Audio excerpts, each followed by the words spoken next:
DETV News is powered by DART, Delaware's transit service. Moving forward. Road rage leads to a shooting. It's electric in Newcastle County, and a Wilmington park gets a facelift. Those stories and more are coming up next. You're watching DETV News.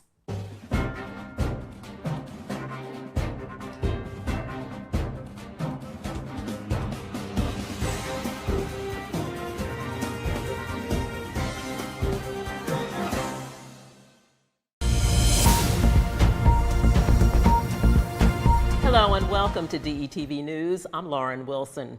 Topping the news tonight is a major announcement from Newcastle County Executive Matt Meyer. Today, via press release and social media, he became the first to announce his run for governor in 2024. The county executive signaled in his announcement that health care, affordable housing, and education will be the key issues in his gubernatorial campaign. Before the official announcement, he talked to DETV's Kaylin Pride. 6 years ago, we took on a three-term incumbent. People said we had no chance. I was a public school teacher who was inspired by my students to aspire to do greater things. We've shown the past 6 years the amazing work we can do in the county when we bring people together. I'm excited to take on that challenge. Meyer is a native of Wilmington who worked as a math teacher, served as a diplomat in Iraq, an economic advisor to former Delaware Governor Jack Markell, and started 2 businesses. Stay tuned to DETV News for future 2024 election coverage.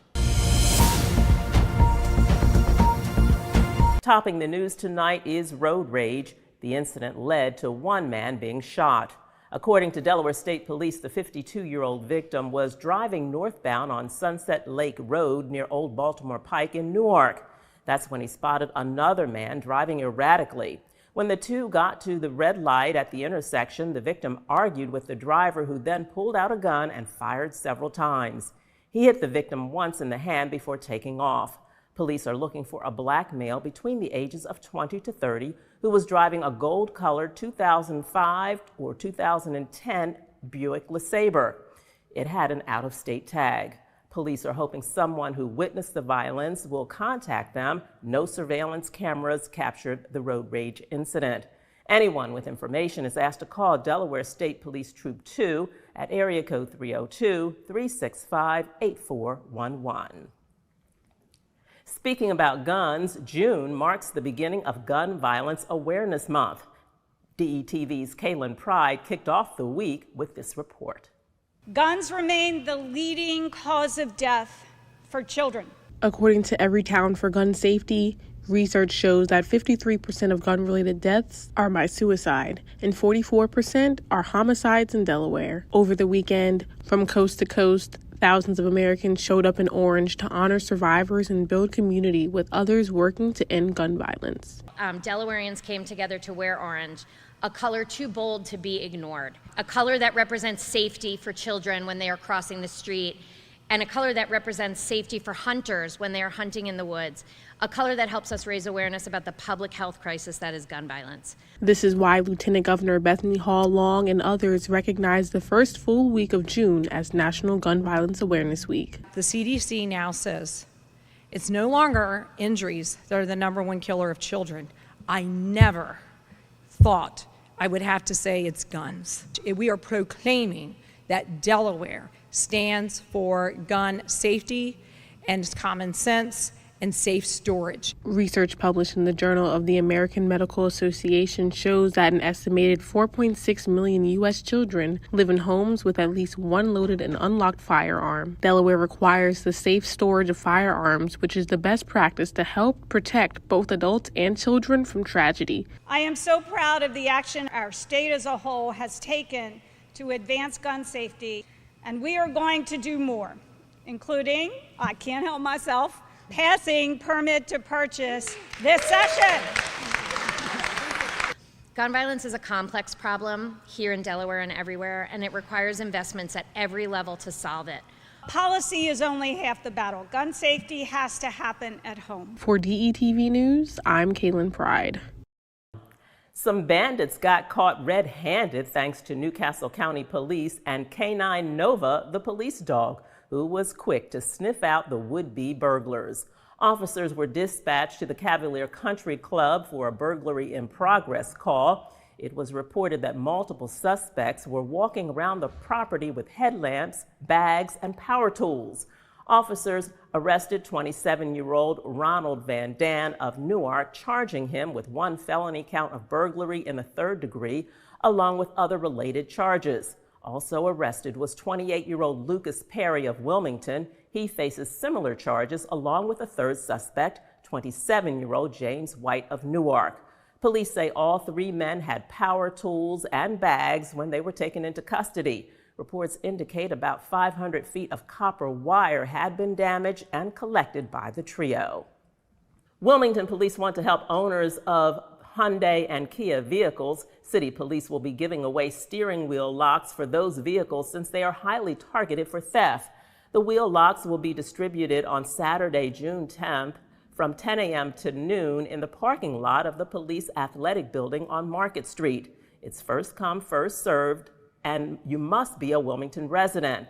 Only 2011 to 2021 vehicles are eligible. And Delaware State Police are sending a message to drivers who speed. Slow down or you will face the consequences. Delaware State Police will be partnering with the Division of Highway Safety on a campaign called Operation Breaking Point. That campaign started back in January, but troopers will be stepping up enforcement from June 9th through the 17th. The goal is to reduce serious fatal crashes on major roadways like I-95, 495, routes 113 and 1. If you are stopped, officers will be taking a zero-tolerance approach throughout the hours of the day. That means no warnings, slow down, or you will be ticketed. In other news, Wilmington's Haynes Park has a brand new look. The park at West 30th Street and Miller Road has a new playground, a renovated basketball court, along with a lighted, restored tennis court. Mayor Mike Przicki praised the improvements because the park was so badly damaged during the historic floods that ravaged parts of Wilmington back in August of 2020. Along with the new park, young people can enjoy a tree that was planted in memory of late City Councilwoman Linda Gray. The makeover price tag totaled $870,000. The city and a $45,000 contribution from the Wilmington Park Trust Fund made it all possible. In more news from the city, eligible residents are being encouraged to sign up for low-cost, high-speed internet service.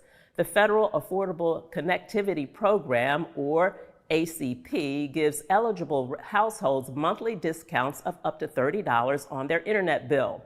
ACP also offers a one-time $100 discount toward connected laptops, computer tablets, and desktop computers through a participating service provider. Visit your website on the screen for information so you can see if you qualify for the program. Also in the city of Wilmington, a bust was made at the port. The U.S. Customs and Border Protection officers seized nearly 10 pounds of opium poppy seed pods that came from the United Kingdom and were destined for an address in Dover. The poppy pods were listed as dried cone bulbs or bouquets for ornamental use.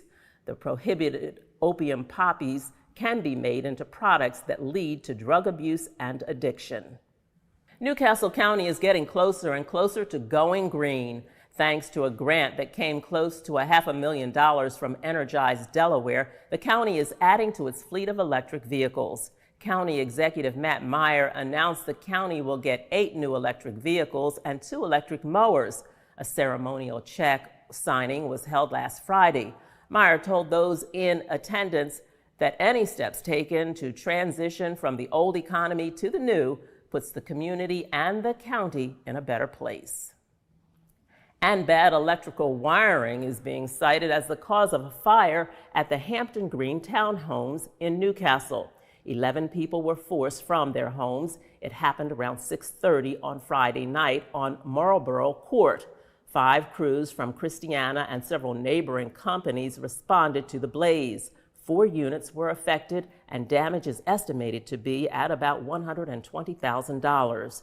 The Red Cross is helping the displaced residents find alternative housing. Action from the Delaware General Assembly. 2 police reform bills were introduced on Friday. Both bills are being backed by the Legislative Black Caucus. The bills require the establishment of local police accountability boards, the publication of internal investigations into the use of force, along with the establishment of uniform standards for all police agencies in Delaware. House Majority Whip Melissa Minor Brown sponsored House Bill 205. It, among other things, would require a detailed narrative of police investigations to be completed within 30 days. State Representative Kendra Johnson sponsored House Bill 206. That bill would create a Police Officer Standards and Training Commission. That commission would have this subpoena power for witnesses, documents, and other evidence. It would also oversee allegations of police misconduct and hold hearings for possible disciplinary action. And thanks to some federal funding coming Delaware's way, air quality should be improved. The Environmental Protection Agency has awarded Delaware's Community Housing and Empowerment Connections with a grant worth $358,000. Congresswoman Lisa Blunt Rochester applauds the move, saying it's long overdue. The monitoring systems will be placed along the Route 9 corridor and in Claymont, where the Phoenix Steel plant once existed. State Representative Larry Lambert grew up in that area and considers the matter of air quality personal. At the news conference, he said his father and the fathers of his friends all suffered from dense, heavy coughs, and none of them lived beyond the age of 52. Finally, tonight, a beloved tradition returns to Wilmington. The Greek Festival will take place from today until Saturday. For authentic Greek food, vendors, and entertainment, head down to the Holy Trinity Greek Orthodox Church that's located at 808 North Broome Street in Wilmington. Homemade ethnic food will be served at the church's community center from 11 until 9:30 p.m. You can even order food curbside. For more details, call the church at area code 302-654-4446. That's going to do it for this DETV update. I'm Lauren Wilson. Thanks for joining us. Be sure to watch us on all social media platforms and hit that like and share button. Take care. We'll see you next time.